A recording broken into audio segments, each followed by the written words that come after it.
Erich McElroy. Who's done a terrific job. Why, thank you.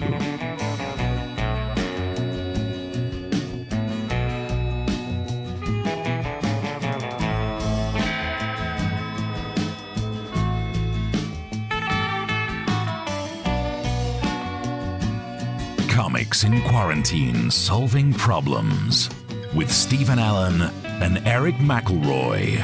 Starting soon. Streaming live on the internet. And I think you said you're going to test that too. We did test it. Yeah, it works sometimes. Starting soon.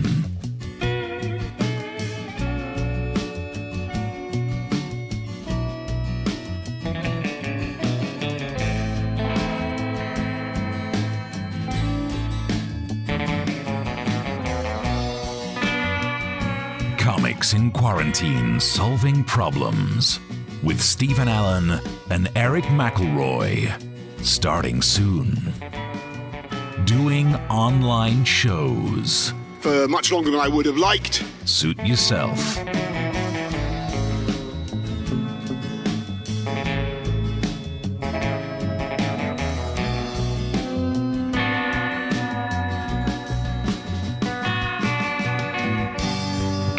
In Quarantine Solving Problems with Stephen Allen and Erich McElroy. Starting soon. From their tidied up offices. And then I see the disinfectant. You do not want to know what happened in there before.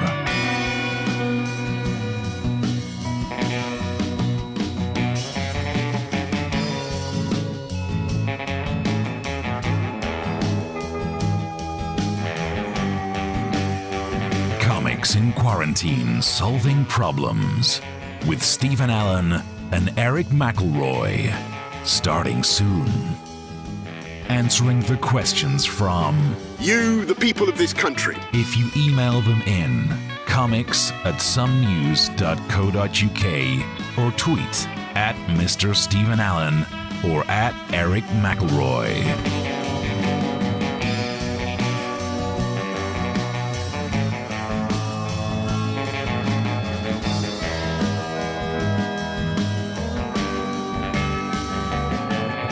In Quarantine Solving Problems with Stephen Allen and Erich McElroy.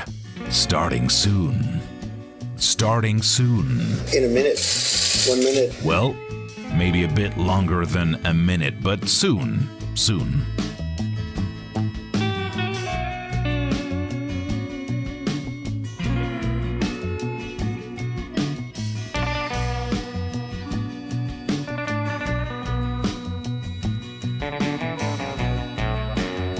Comics in Quarantine Solving Problems with Stephen Allen and Erich McElroy. Starting soon. The web show we started because we were out of work. And it is still true. All right. Don't rub it in.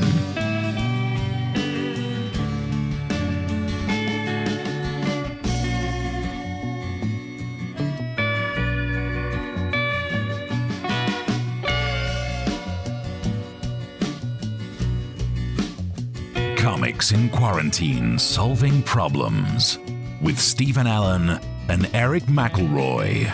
Starting soon. Using their expertise to solve problems. You're going to have to use medical doctors with. Nope, just two comedians talking rubbish out of their face holes.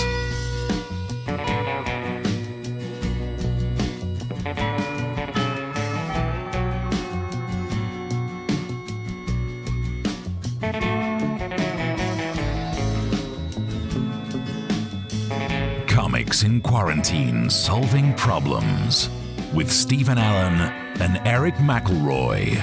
Starting soon.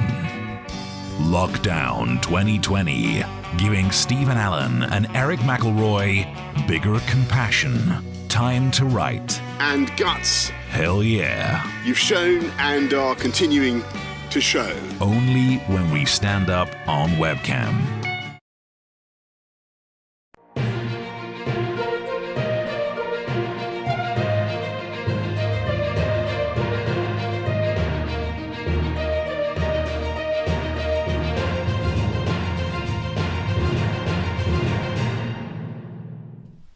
Hello, and welcome to Comics in Quarantine Solving Problems. I'm Stephen Allen.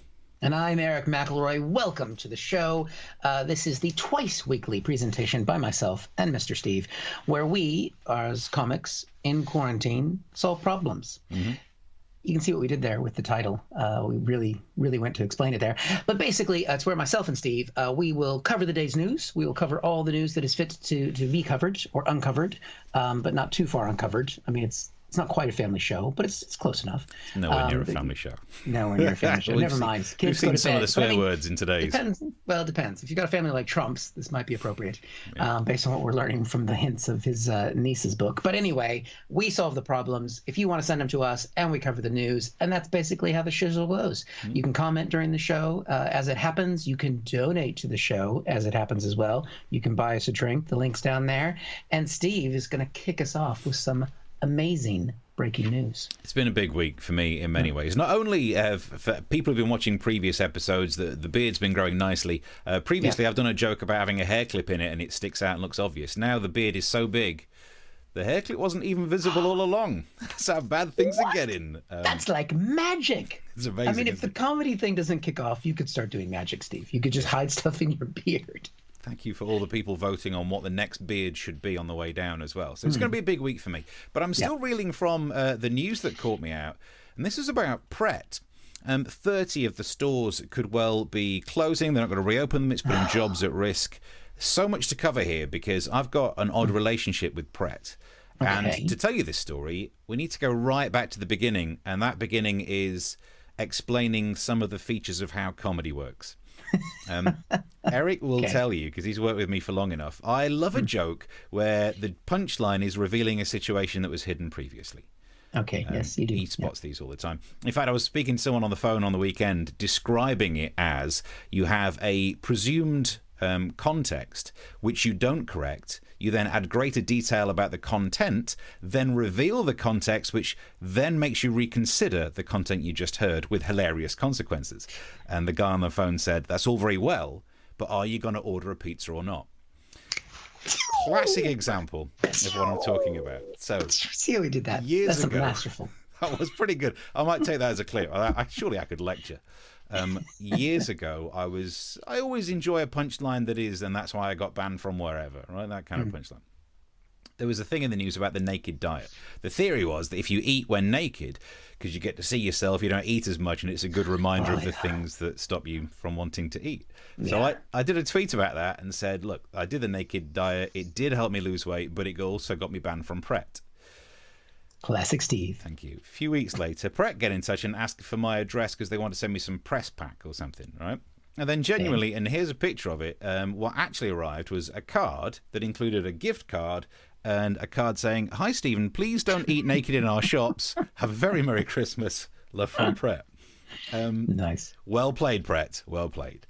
The gift card also was £5. And I've got to be honest, £5 in Pret basically buys you one sandwich. I don't want to show my working class roots too much, but every time I'm in there, it's like £5 for a sandwich. We're having a flipping laugh, mate. So it's been an interesting week because, I've got this affinity with them, but then all of a sudden some of their shops are at risk. And is it going to be a problem if we lose shops? Because there's a lot of Prets. Well, to find out more, I'm joined by an expert who can help us out. Hello. Hello, Steve. So it's just Pret. It's not a big problem, yeah? This is actually quite serious. The current situation in London is that if you sit in a Pret-a-Manger, you can look out of the windows and see the two nearest Pret-a-Manger. Yeah, so there are too many of them. Not at all. No, this is deliberate. By measuring the angle between the two Pret-a-Manger, one can use rudimentary mathematics to calculate the size of London, very much like the trig points that can be found across the British Isles. It is the Pret-a-Manger that are used to calculate the size of London. And if we lose 30% of the Prets, do you know what that means, Steve? We won't know how big London is? No, we'll just use the Starbucks instead. But it means we have to walk further. Our thoughts are with you at this difficult time.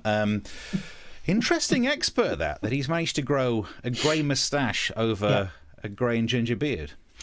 And how long did it take for that expert to appear in the show today, Steve?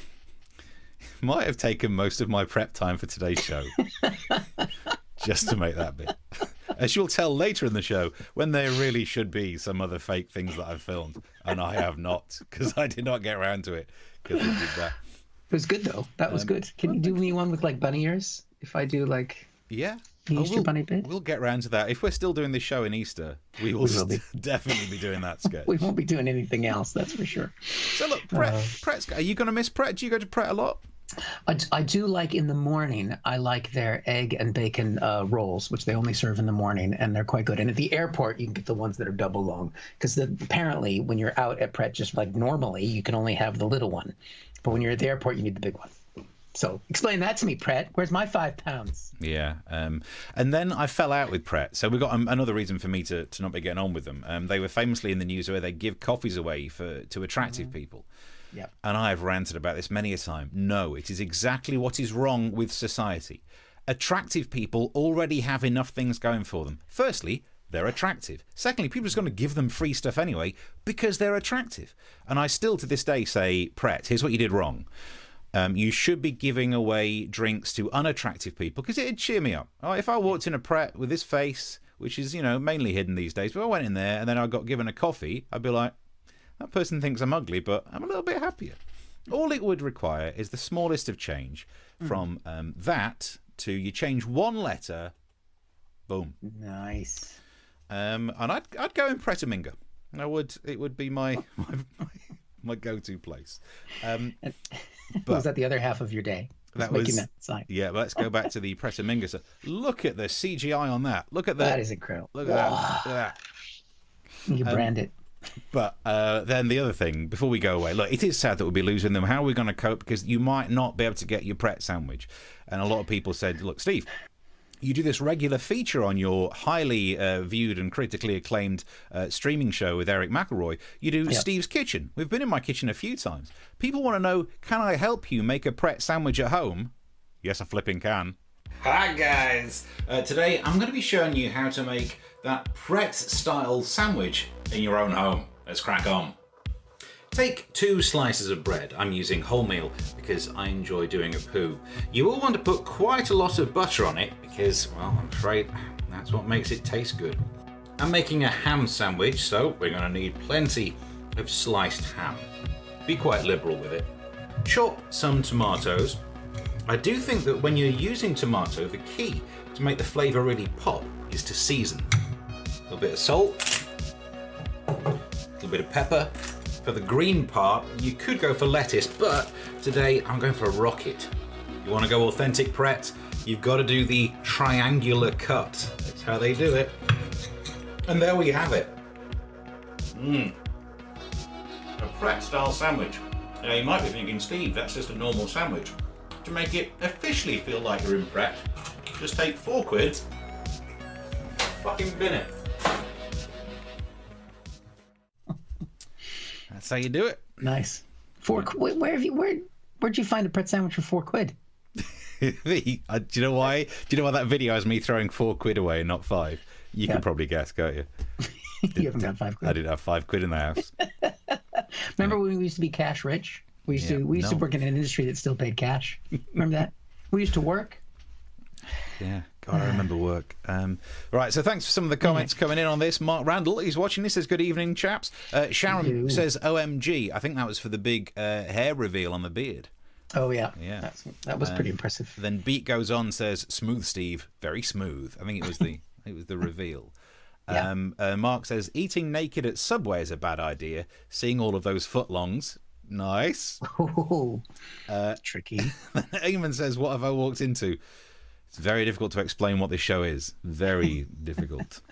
Yeah, the title is, well, it's kind of descriptive, but anyway. And then Kay Blaker just says hi. Coming at you. Yeah. Okay. You want to send any messages, you can send wherever you're watching this. You should be able to message it and get it through to us. If you're worried it's not got through to us, track us down on Twitter, at Mr. Stephen Allen, at Eric McElroy. Send us a message that way. And if you're enjoying it and you'd think you'd like to buy us a drink, the link is down there below. Is there, and we very much appreciate anything you can throw us because it gives us hope during these difficult times. Speaking of difficult times, oh, my home country. Oh, Steve. I mean, the reason why I'm so glum about the prospects of us going back to live gigs is I'm watching what's happened in America, who are a few weeks ahead of us in opening things up. You can see from this headline that we've got from Florida, where they opened up the pubs, that they are starting to go back the other direction. They're closing the restaurants, the gyms, because of a huge spike in cases. So it doesn't give me much hope seeing what happened after this weekend. They still haven't technically allowed live gigs yet, but I just don't know if it's going to happen, right? But at the same time, that looks like bad news. But America's a big country, isn't it? There's lots going on in America. There's lots of different levels of the curve and all of that kind of thing. So at the same time I saw this lockdown happening, I also saw this headline today that Florida schools are going to reopen in August. So that must be good news, right? I mean, that must mean that there's progress, except when you take those two stories, you realize they were on the same front page today of the Miami Herald. They're closing the restaurants and opening the schools. That doesn't make any sense. Like, how are those two things? So you just have to think, it makes you wonder about America in general, which I know we do a lot on here, Steve. Yeah. And I think, how could America be in this much of a mess? And then I remember my people, and I find clips like this online. My fucking constitutional rights and my civil rights. I've already fucking warned you. Fucking expect it. I'm filing a fucking class action lawsuit. You can take your fake fucking global terroristic false flag attack, shove it up your motherfucking ass. You're terrorists. The doctor's note where I don't have to wear one. I'll show you. I'll show you. Okay, can we shop for you? So what does that look like? I have private things I want to get that maybe I don't want you to see. So much research that says that we actually are in danger of having this mask. I'm breathing my own CO2. I mean, to be fair, I can't smell her CO2. It could be, you know, it's like,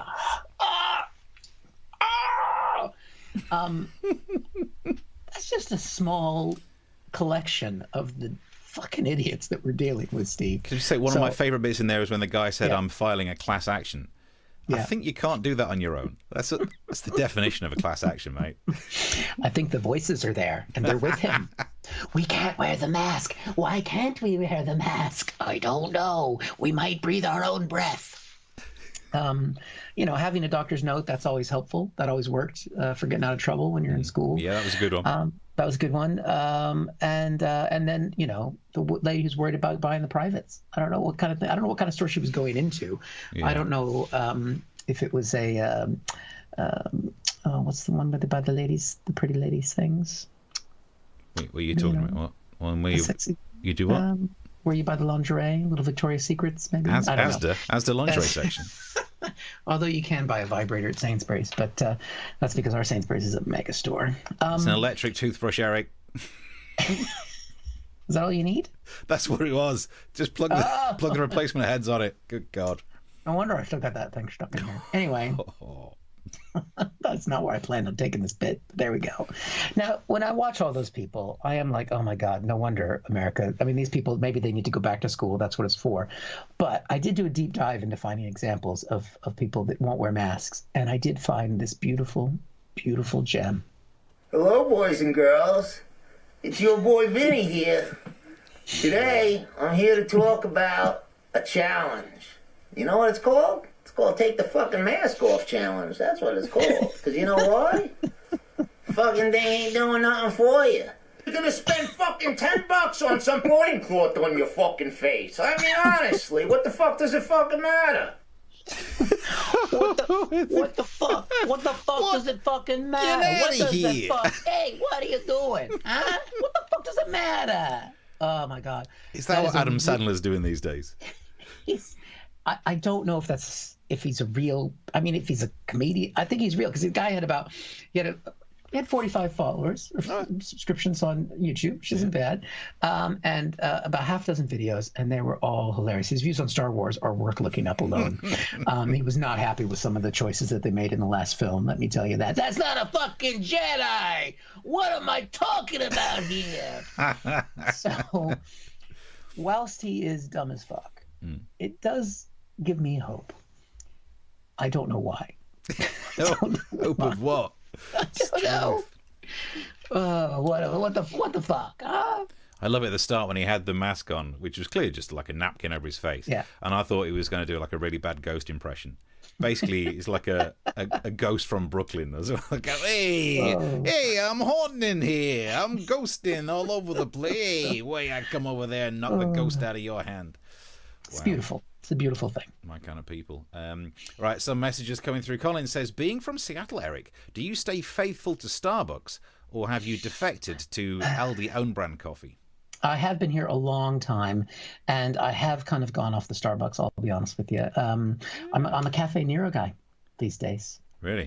Partly because their little card that you get the stamps on is better value for money. So I go where the money is. But yes. Wow. But I've been to the original Starbucks. I've prayed at the Great Bean. I've been there. Prayed at the Great Bean. Don't Google that. It's truth. So look, Eric, do you think what Tom Hanks has said will make some Americans wear masks? I don't know what Tom Hanks has said, so I'll have to look at that. He I know said, that... Wilson! That might have been a different thing. Sorry, I immediately thought of Tom Cruise because he's done a fake "I'm running for president" video, which if you haven't seen it, it's actually quite funny, even though he's a Scientologist quack. But allegedly, he's also very litigious. I love Scientology, Tom. But yeah, I mean, if Tom Hanks says it, I mean, that's it. That's the voice of God right there. Do it. Yeah. Let's have a look what else we've got going on here. Guys, what do you think of the breaking news that the president of Brazil has tested positive for COVID? What's the Portuguese for karma? Yeah, he's the strong man, isn't he?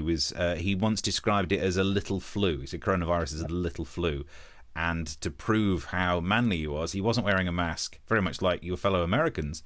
And then he went shaking hands and meeting people who've got coronavirus. So isn't it strange that apparently, I think what we've learned from this is that you can't ward off coronavirus by being dismissive of it. I'm hoping that sarcasm works. Maybe that'll get rid of it. I'm pretty good at that. That'd be a great vaccine, wouldn't it? Yeah. Like I'll get sick. Yeah. That would be amazing.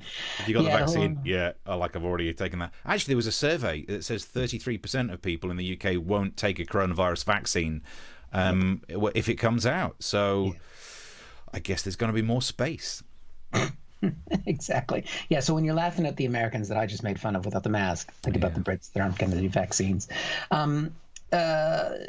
Yeah, I mean, well, with the Brazilian guy, I mean, the thing is, Donald Trump Jr.'s girlfriend has tested positive for COVID. So we're getting into 6 degrees of separation here.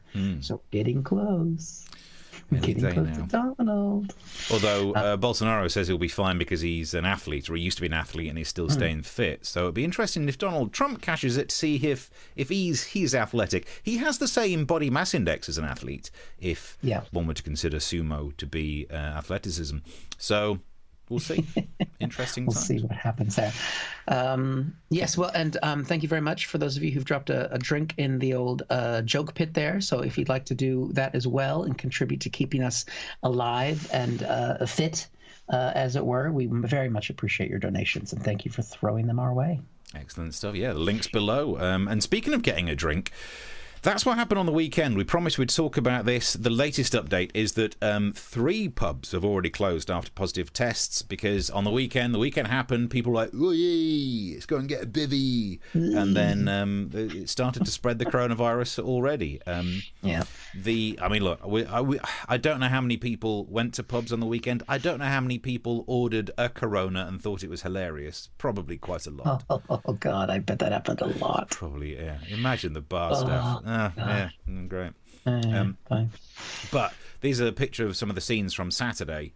Oh, look at that! It's in Soho in London, and that is terrifying. It looks like the headline should have been "Government downgrades how long a meter is." If they're meant to be staying far apart, that's terrible. And I think the problem is it comes down to our relationship with alcohol. We should have seen this coming all along. Because it's like a large version of what we've been practicing for with Dry January. Every year, 1 month, people think, oh, I'm not going to drink. Well, I'm going to mainly fail, but try to not drink for a month. And at the end of that month, what happens? First weekend in February, people go out and get absolutely trolleyed. And no one ever does this with any other like sobriety-based month. If you've made your way through for January no one gets to the end of it and just like has an Atkins diet, and we see pictures in the Daily Mail of people with meat sweats. When people get to the end of Stoptober, they don't go, hey, let's celebrate and get through all of those ones I got from duty free. Why do we bounce back to alcohol so strongly? And I think it was always going to happen. And it's strange because Saturday wasn't just the opening of the pubs. There were other things that opened. Hairdressers, for example. And yet we didn't see groups that looked like that stood outside hairdressers getting absolutely trolleyed trying to drink whatever fluid that is that they put the combs in. Oh, yeah. Just have an absolutely bizarre attitude to it. And many people say, look, there's a conspiracy theory. The government wanted us to go too far. Because now, when there is a second spike, the government will be able to say, well, you know, we tried to tell you not to go too crazy, but look at what people did, and now it's not our fault. This is very worrying indeed. But as we learned from the first headline, that if someone's actually tested positive for it, there's a consequence. If you go to a pub and then you get a phone call from Track and Trace saying that someone there has tested positive for it, you've got to take 2 weeks off work, which actually means you're risking a fortnight of not getting paid for the sake of sinking a few pints. Of course, it also means that if anyone in this crowd tested positive for coronavirus, they will all have to stay home for a fortnight, which means for the next 2 weeks, we can go out and have a drink without them dickheads. Hey, who's coming down the pub on Saturday? I'll be there without my mask on. Have you thought about it yet? Have you thought about tempting and going for a booze? No, I haven't been tempted to go to the pub yet. I'm waiting until I'm forced to go for work reasons. So far the gigs haven't started yet. So then I'll go. I don't drink when I do gigs because I'm driving, but I it's work for us. So I. What was the headline? It's become crystal clear that that drunks don't socially distance. Yeah. How is any of this a surprise? This would have been so obvious. Because at the end of the night, people are hugging, going like, I love you, people you've never met before. No one is standing 2 meters away doing that. Yeah. I find when I drink, I'm very responsible and always follow all rules and guidance. And the speed limit. Yeah, exactly. Sal says, riddle me this. Why hasn't Bristol had a spike in after the mass let's dump the statues in the river riots? I suppose there were people getting together. Yeah. One argument for that would be people on the protest tend to be younger and therefore less likely to catch it, or rather, if you do catch it, less likely to be counted because you don't go to hospital. Yeah. Interesting. Also, if you notice the statue, Steve, when it fell into the roof of there, it had a mask on. Yeah. So. It wasn't breathing. That's very true. Eamon says, does the absence of masks amongst Trump supporters just remove the bigger problem down the line? Yeah, I could do it. And Chris says, electric toothbrush and a thermos flask. Yeah, interesting stuff. Oh, yeah. I think that was back to... It's your vibrator joke. Yeah. A thermos. I've got... Right here. Is that... Always prepared. Have you got your batteries in it? Wow. No wonder you look happy during the Tuesday shows these days. Yum. Coffee. Pure coffee. All right. We can keep the messages coming through. We've got some more coming through about the A1. We'll circle back and cover the sex shops on there. But before we do, if you're enjoying the show enough that afterwards you'd buy us a drink, the link's down the bottom or below in some of the text. Yes. Buy us a pint. It would be very much appreciated. Yep. Right. I can't see who yet, but a couple have come through, so thank you very much for that. Keep it coming. We have dreams that want to be made real. So another story from the U.S. Trump this week once again spent the weekend tweeting and then digging himself out of those tweets or sending his poor staff to try and defend him for it. Now, this week, Trump went on, he did a number of things. He was speaking at the 4th of July rallies and all that kind of stuff. There's a lot to unpack here. But the thing that was still making news this morning was the fact that he sent a tweet out essentially defending the Confederate flag. Now, the reason he was doing that was because he's trying to deflect from the fact that Russia's put a bounty out on Americans in Afghan, and he's done nothing about that. So it's much easier to tweet about stuff that is like, it's like Squirrel in the movie Up. It's like, what's he said? So this was the headline that came out about it, that basically he's attacking NASCAR because NASCAR has finally banned flying the Confederate flag at its races. And Trump's claimed it hurts their TV ratings. Now, the question is, why are people still flying the Confederate flag, Steve? And there's a simple reason for that. It's the flag of the South, the Civil War, the slave-owning states, and they're flying the Confederate flag because they're racist. So then you think, well, why has it taken NASCAR so long to ban this flag? And it's because racists watch NASCAR.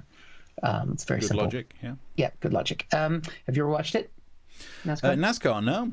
No, that's the right answer, because otherwise... I'd be racist. You'd be racist. I can see how the logic works. See how I'm setting you up for that there. So that's how you find them, folks. Just ask if they watch NASCAR.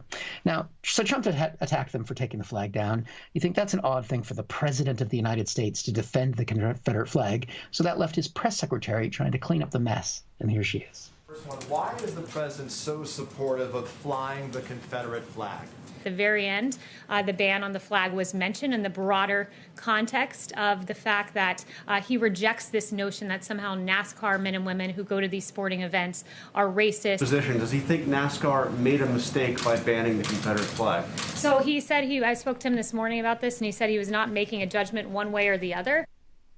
He's not like making a judgment. It's just like the broader context. And like, some people like to fly a flag, and some people see colors on a flag and they just think it's a pretty cloth and they don't know what it's for or what it means, but they just think it's nice. And I mean, please I hate myself and stop asking me these questions. I just want to be here long enough to be able to write a book and say what a awful person he was.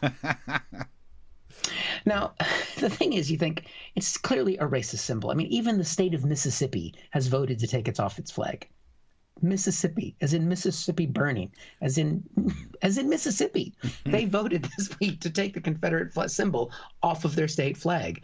Why was it still on their state flag? Anyway, things are changing, right? But you think, why is Trump affiliating himself with these not racist symbols? I mean, and then you go, oh yeah, because this is Trump when he was running for president in the first place, where he asked people basically to pledge their allegiance to him by raising up their right hands and pledging their support. So, okay, never mind. I see what he's doing there. Yeah. He's been doing it all along. He's building up a theme. Yeah. Delightful. Wow. Delightful. Do you know, That's my guy. On that, on the mic, UK says, are Trump supporters still loyal even now? I think from what we're hearing, they are, aren't they? It's not... Yeah, they have drunk the Kool-Aid. They have swam in the liquid sewer swamp. I mean, yeah, they're still loyal. That 30%, they believe everything he says. Wow, it's truth. Mark says, didn't the Confederates lose? You'd imagine that would have been the thing, wasn't it? If you want to keep your flag, you have to win a war. Yeah. Interesting. That's part of it. It is amazing. Yeah. Although Chris says, when you were holding up that thermos flask that might also be a sex toy, he says that's the talent if it fits. And Ellie says, hola, not sure why Spanish. It just felt right tonight. Interesting, because we were talking Portuguese earlier. So interesting stuff. Also, yeah, sorry, I've got another one in there. Sorry. Oh. No, that's the problem. These, I mean, they do add to the natural straightening of it. Do you find those a few days later? That's always the way. That's the problem with this. Now, when you didn't have 4 pounds, 5 pounds before, have you checked? Have you felt around? See? That's behind the ear. That's where you get that from. Yeah, but I mean, if you are speaking Spanish to us, Ellie, that we do accept euros or dollars. So when you buy us a drink, yeah, we don't discriminate. The link's down the bottom. Is that Freddy Krueger dress up outfit in the corner of Eric's room? Oh, look, is the hat in the background? That is a hat. Yeah, it's a cowboy hat I wore in a show in 2006. Remember Brokeback Britain? Yeah. That was back in the day. And then that's a stuffed frog.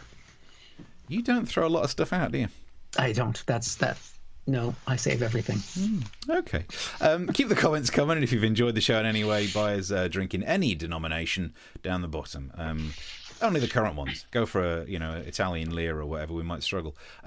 Right, but I want to stick with some of the stuff happening in your home nation, though, because for ages there is a long-running feature on this show where Eric finds something that Piers Morgan has said that it's difficult to disagree with, and we all get upset because no one wants to have to agree with him.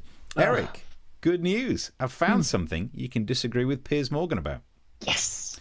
He says that Kanye West should not be standing for the US presidency. What? No, mate. This is the best thing that's happened in American politics for ages. He says that Kanye is deluded and narcissistic. But this is the thing. For Trump, this is bad news because Kanye standing could really split that deluded and narcissistic vote. Yeah. The kind of people who would ordinarily vote for Trump might think, I don't know any of his policies, but he's famous, so I'll vote for him. And that's probably quite a big slice of the Trump vote. I think, surprisingly, there's a lot of these two guys have in common. They're more famous than anything else. They're known for their politics. They both probably overuse the N-word. Yep. They both are with a woman who's done some modeling. Yeah. You know, that Kanye says of his ladies that he ain't saying that she's a gold digger, but she ain't messing with no broke to broke, although we all know that's not the version of that song that Trump sings alongs to at home. But so they've got a lot in common, and I just wonder, this could possibly be the most exciting thing to happen in the world of American politics. So to find out more, we're joined now by Kanye West. Thank you very much for being with us. We've just got some questions we want to run past you. Go ahead. Okay, we will go ahead. Thank you. Let's start talking policies. Do you have any policies? For example, what do you think about education? It's for kids. Education is for kids. It's a good start. I mean, we'll take that. Also, do you have any campaign slogans yet? 18 years. You might struggle. I think you're on a 2-term maximum thing, but do you know what? You wouldn't be the first presidential candidate who doesn't mind lying about numbers to the American people. Who told you it would be a good idea to actually have a go at being president? My psychic. Your psychic. You paid someone to tell you to be president. She must have seen you coming. Have you seen her? No, I haven't seen her to talk about it. It's just a joke about her being a psychic. Look, basically what we're dealing with is you're not really a politician. You're standing as an independent, so you don't stand a chance. You're not a politician, you're a celebrity, so you don't stand a chance. All of this is nothing other than something that puts you in the news and is all about putting focus on you rather than the American people. I don't care what none of y'all say. Do you know what? If you don't care what other people say, you might be pretty good at being the American president after all. Thank you very much for joining us. Kanye West. Yes, we Kanye. Who'd have thought we'd get him on the show? That is a good booking, Steve. I'm really impressed with that. Yeah. I mean, now you can see why that one might have been rushed, because I spent 3 hours making myself look like an older scientist earlier in the show. I wasn't going to say anything. Maybe next time, maybe instead of making a scientist, you could make Kanye. Yeah, I mean, do you know what? There's a version of the script earlier where it was going to be me interviewing Donald Trump, and then I realised the jokes worked better the other way around, and then thought, I can't do the Kanye voice. So, binned all of that. Nope, I can do it. It's no problem because we're both Americans. So all Americans are the same. On the mic says Steve must know this musical oeuvre very well for this bit. That was all one song. That's all I did, is Google the lyrics. It's all from the same song. That's better. That's better than I couldn't. I'm not. Yeah, I mean, not a big fan of that song. Come on, it's a classic. It's a classic song. I've heard it, but you know how I am with pop music, Steve. I can't. I mean, my first concert was John Denver, and I've kind of plateaued at that level.